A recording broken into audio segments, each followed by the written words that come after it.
నాకు ఇచ్చిన బహుమానం ఇదే. యేసుక్రీస్తు ప్రభువు వెంబడిస్తూ అనేకులను దేవుని సన్నిధికి నడిపిస్తున్నప్పుడు నాకు ఇచ్చిన బహుమానం నువ్వు ఇదేనా?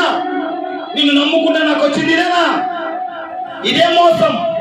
ఇంతగా నా గొంతు కోస్తావా నువ్వు? ఇంతగా నాకు మోసం చేస్తావా? నేను నమ్ముకున్నానే, నీ పని చేస్తున్నా, నీ పరిచయం చేస్తున్నాను, ఇంతగా నా గొంతు కోసేదని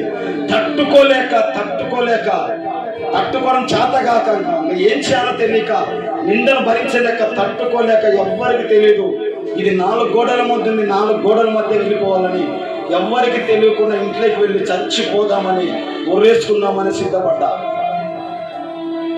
చచ్చిపోదాం అనుకున్నా స్పాట్ అంతేగా.